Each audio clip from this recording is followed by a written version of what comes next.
तो सर, जैसे कि आप जानते हो, रिसेंटली सुधा मूर्ति जी ने अपने एक इंटरव्यू में बताया कि वो बहुत पहले से यानी कि बचपन से ही सिर्फ शुद्ध शाकाहारी खाना खाते आई है। तो इस पे आपका क्या ओपिनियन है? तो आशीष, आपने जो सवाल किया कि सुधा मूर्ति जी पूरी लाइफ में वेजिटेरियन खाना खाया है और कभी भी अंडे भी नहीं खाए।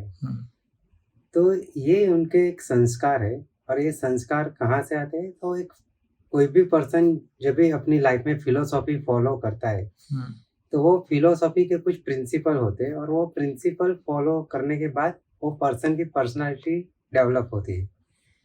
तो नॉनवेज खाना या नहीं खाना, ये एक्चुअली फिलोसॉफी का सब्जेक्ट है। तो इसके लिए मैं आपको थोड़ा फिलोसॉफी बताता हूँ। फिर वो पर्सन को डिसाइड करना है कि ये चीज़ खानी चाहिए या नहीं खानी चाहिए। हुँ। तो हर पर्सन के अंदर ड्यूअल पर्सनैलिटी छुपी हुई है।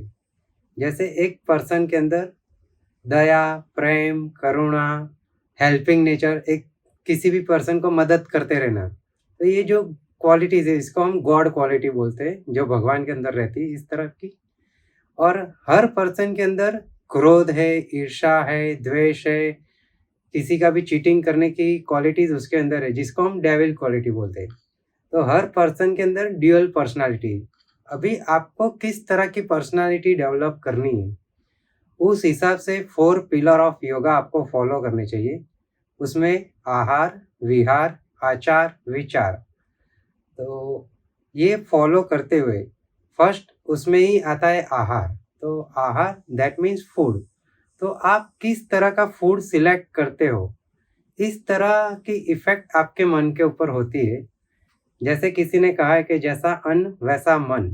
तो आप जो भी खाना खा रहे हो, उसका सीधा असर आपके मन के ऊपर हो रहा है। जब भी आप इस तरह खाना खाते हो, तो जब भी आप नॉनवेज खाना खाते हो, तो आप सिर्फ़ अपने हाथों से किसी को मार नहीं रहे हो, लेकिन उसके पीछे आपका ब्रेन भी एक्टिव होता है, इसके पीछे आपके भाव भी इस तरह क्रिएट होते हैं। तो जब भी किसी पर्सन को आगे जाके कोई पावर्स मिलती है या अच्छी पोस्ट पे जाता है कोई पर्सन, अगर आपके भाव अच्छे रहेंगे, हेल्पिंग नेचर रहेगा, तो आप दूसरों के अच्छे से मदद कर पाओगे। आपके नीचे भी जो भी स्टाफ है, जो भी प्रजा है, वो खुश रहती है। लेकिन आपके अंदर एक डेविल पर्सनैलिटी क्रिएट होती है और उसके बाद आपके पास पावर आती है।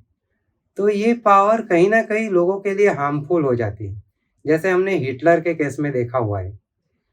तो यही फ़िलॉसफ़ी हमें आगे बढ़ने के लिए काम आती है कि हमें वेज खाना है या नहीं खाना है।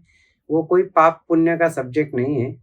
ये सिर्फ़ पर्सनैलिटी डेवलपमेंट का कोर्स है कि आप किस तरह की फ़िलॉसफ़ी फ़ॉलो करते हैं, इस तरह आपकी पर्सनैलिटी डेवलप होती है और इस तरह ही आप लोगों के बीच में अपने आप को रखते हो, जिससे लोग आपके बारे में डिसाइड करेंगे कि ये पर्सन कैसा है। तो कई लोग के बारे में हमने सुना है कि बहुत अच्छा नेचर का इंसान है, तो वो नेचर आता कहाँ से? तो आपकी फ़िलॉसफ़ी और आपके प्रिंसिपल से आप अपनी पर्सनैलिटी क्रिएट करते हो। तो उसमें फूड बहुत ही इम्पोर्टेंट रोल प्ले करता है, ये सब पर्सनैलिटी डेवलप क्रिएट करने में।